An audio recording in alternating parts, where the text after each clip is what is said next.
हाय student, भावना जाधव क्लासेसमध्ये तुम्हा सर्वांचं स्वागत. तर बघा, आपण BCom third year semester 6 unit 3 management accounting यामधील युनिट 3 वर्किंग कॅपिटल मॅनेजमेंट, तर यामधील आपण प्रॉब्लेम घेत आहोत. तर मॅनेजमेंट अकाउंटिंगचा पेपर 4 एप्रिल 2025 वार शुक्रवार या दिवशी 10 ते 1 या टाईममध्ये होणार आहे. ठीक आहे. तर त्याच्या दृष्टिकोनातून आपण महत्त्वाचे क्वेश्चन घेत आहोत, जे की एक्झाममध्ये तशाच प्रकारचे क्वेश्चन तुम्हाला दिले जातील. तर हा क्वेश्चन तुम्हाला 15 मार्क्स देऊन जाणार आहे. त्यासाठी काळजीपूर्वक बघायचा आहे व्हिडिओ. जर चॅनेलवर नवीन असाल आणि अजूनही सबस्क्राईब केले नसेल तर सबस्क्राईब करून ठेवा. तुम्हाला ऑल BComच्या रिलेटेड पूर्ण सिलेबस, तुमच्या जे काही कॉलेजमधील सिलेबस आहे त्या सिलेबसनुसार आपल्या चॅनेलवरती सर्व प्रॉब्लेम अवेलेबल आहेत. तर वर्किंग कॅपिटल मॅनेजमेंट याच्या आपण जवळपास 2 प्रॉब्लेम घेतलेले आहेत. ते व्हिडिओज पाहिले नसतील तर चॅनलच्या प्लेलिस्टमध्ये अवेलेबल आहेत. त्यानंतर हा आपला थर्ड प्रॉब्लेम आहे, तर तो आज आपण घेणार आहोत. ठीक आहे. तर बघा, prepare on estimated of working capital requirement from the following information of a trading concern.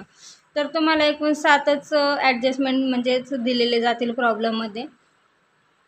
पहिला असेल ॲन्युअल सेल्स 1,50,000 युनिट.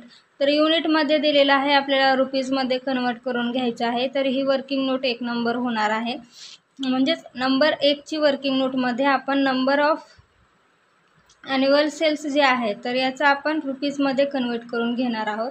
तर सेलिंग प्राईस दिलेली आहे 5 पर युनिट. तर लगेच आपण वर्किंग नोट करून घेऊयात. तर बघा, working note number 1, calculation of annual sales in rupees unit into per unit price. म्हणजेच युनिट किती दिलेले आहेत आपल्याला 1,50,000 इंटू 5 केल्यानंतर आपल्याला ॲन्युअल सेल्स भेटणार आहेत 7,50,000, जे की वर्षाचे आहेत. एका वर्षाचे ॲन्युअल सेल्स किती आहेत? 7,50,000. त्यानंतर काय सांगितलेलं आहे? Percentage of net profit on sales 20% profit सांगितलेलं आहे ऑन सेल्सवरती. ठीक आहे. जे काही आपलं सेल्स होतं, ॲन्युअल सेल्स किती आले? 7,50,000. ठीक आहे. तर सेल्सवरती आपल्याला प्रॉफिट किती दिलेला आहे? 20%.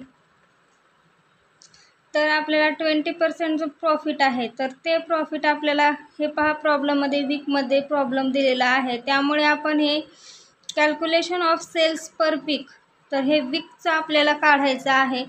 तर अगोदर आपण एका वीकला किती प्रॉफिट होतो, म्हणजेच किती सेल होतं, तर ते आधी आपण काढून घेणार आहोत. तर बघा, ॲन्युअल सेल्स किती आहेत? 7,50,000 डिवायडेड किती, एका वर्षामध्ये किती वीक असतात? तर 52 वीक असतात. तर याला डिवायडेड करा, किती येतील?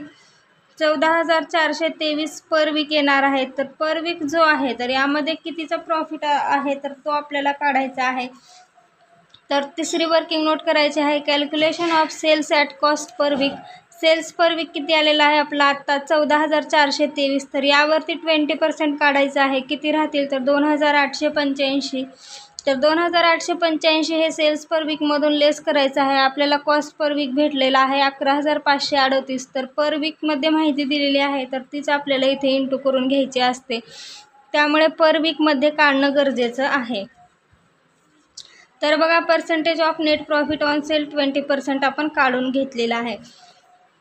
त्यानंतर काय दिले? तर average credit period allowed to customer. आपण कस्टमरला पिरियड, ॲव्हरेज क्रेडिट पिरियडवरती सेल केलेलं आहे. जेव्हा आपण एखादी वस्तू काही सेल करतो तर त्यामध्ये आपण प्रॉफिट ॲड करून ती व्यक्तीला आपण सेल करत असतो. तर हे काय आहेत? आपले डेटार्स झाले. तर हे डेटार्स आपण करंट असेटमध्ये घेत असतो. त्यानंतर बघा, average credit period allowed to suppliers 3 week. आपण सप्लायर करून क्रेडिट पिरियडच्या बेसवरती आपण वस्तू घेतल्या तर आपण प्रॉफिट ॲड करून त्याला देतो का? तर नाही. तो ॲज इट इज तो त्याचा प्रॉफिट ॲड करेल, आपल्याला सेल करेल, त्याचं काही देणं घेणं नाही. परंतु इथे सप्लायर्स कोण आहे? तर आपण. तर हे काय झाले? आपले क्रेडिटर्स झाले. तर क्रेडिटर्स ही काय आहे? आपले लायबिलिटी आहे, करंट लायबिलिटी. त्यानंतर average stock holding in terms of 10 week दिलेला आहे. म्हणजेच काय? तर हा क्लोजिंग स्टॉक दिलेला आहे 10 वीक. त्यानंतर अलाउड 8% फॉर कंटिजेन्सी. 8% कंटिजेन्सी दिलेली आहे, ती आपल्याला ॲड करायची आहे वर्किंग कॅपिटलमध्ये. तर बघा, याचा फॉर्मॅट अशा प्रकारे असणार आहे. Statement of working capital requirement, particulars, amount. पहिल्यांदा ए मध्ये करंट असेट तुम्हाला घ्यायचे आहेत. तर पहिल्यांदा काय येईल तर क्लोजिंग स्टॉक किती दिलेला आहे. क्लोजिंग स्टॉक पहा इथे 10 वीक दिलेला आहे, 10 वीक दिलेला आहे आणि आपले कॉस्ट पर वीक किती आले 11,538. तर ह्या 10 वीकला म्हणजे वीकमध्ये माहिती दिलेली आहे, आपण कॉस्ट पर वीकमध्येच काढलेला आहे. तर 11,538 इंटू 10 करा, किती येतील 1,15,380 हे आपले क्लोजिंग स्टॉक आलेले आहेत. त्यानंतर डेटार्स म्हणजे कोण तर आपले जे ॲव्हरेज पिरियड क्रेडिट पिरियड्सवरती आपण जे कस्टमरला माल विकलेला होता, तर कितीचा 6 वीकचा विकलेला होता, तर ते कोण आहेत आपले डेटार्स आहेत. तर डेटार्स लिहायचं आहे ते कंसामध्ये 6 वीक. तर 11,538 इंटू 6 त्यामध्ये आपण प्रॉफिट ॲड करायचं आहे, 20% प्रॉफिट ॲड करा. तर 11,538 इंटू 6 करा, अगोदर किती राहतील तर 69,228 येतील. तर हे जे 69,228 आहे तर यावरती तुम्हाला 20% प्रॉफिट काढायचं आहे. किती येईल 13,846. तर यामध्ये तुम्हाला हे ॲड करायचं आहे, किती राहतील आउटरला 83,074. त्यानंतर बघा टोटल हे करायचे आहे तुम्हाला क्लोजिंग स्टॉक प्लस डेटार्स 1,98,454 आलेला आहे. त्यानंतर बघा करंट लायबिलिटीजमध्ये एकच आयटम आपल्याला दिलेला आहे जो काही आहे क्रेडिटर्स म्हणजेच कोणतं सप्लाईज. किती दिलेला आहे तर 3 वीक दिलेला आहे, इथे पहा. तर 11,538 इंटू 3 वीक करा, किती 34,614 येणार आहेत. त्यानंतर नेट वर्किंग कॅपिटल आपण कसं कॅल्क्युलेट करतो तर current asset minus current liabilities म्हणजेच ए मायनस बी. करंट असेट किती आहेत 1,98,454 मायनस 34,614 करा, किती राहतील तर 1,63,840 हे राहणार आहे. ठीक आहे.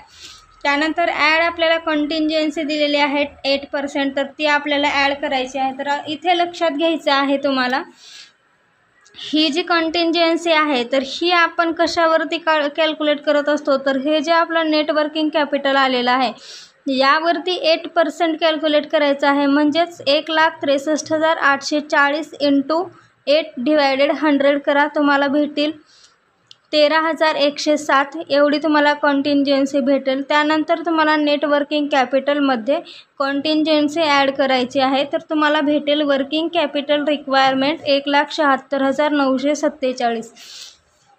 तर अशा पद्धतीने वर्किंग कॅपिटल रिक्वायरमेंट तुम्हाला कॅल्क्युलेट करायचं आहे. जर यात काही अडचण असेल किंवा काही समजलं नसेल, कुठे काही डाऊट असेल किंवा कोणते क्वेश्चन तुम्हाला घ्यायचे असतील तर ते तुम्ही मला कमेंटमध्ये नक्की कळवा. अजूनही सबस्क्राईब केलं नसेल चॅनेलला तर सबस्क्राईब करा. तुमच्या परीक्षेच्या दृष्टिकोनातून अतिशय महत्त्वाचे व्हिडिओ यावरती मी अपलोड करत असते. तर जो काही तुमचा ॲडव्हान्स अकाउंटिंग आहे तर याचा पेपर 19 तारखेला आहे, तर 19 एप्रिलला आहे. त्यामुळे लांब असल्यामुळे आपण त्याचे व्हिडिओ आत्ताच घेणार नाहीत, कारण एक्झामच्या जवळजवळच आपण ते सुद्धा व्हिडिओ घेऊयात. तसे जवळपास 2 प्रॉब्लेम आपण घेतलेले आहे, तो तुम्ही प्रॉब्लेम पाहू शकतात. तर मॅनेजमेंट अकाउंटच्या बाबतीत काही अडचण असेल तर तुम्ही कमेंट करून आत्ताच डाऊट क्लिअर करून घ्यायचे आहेत. भेटूया आपण नेक्स्ट व्हिडिओमध्ये नवीन प्रॉब्लेमसोबत. तोपर्यंत अभ्यास करा. धन्यवाद.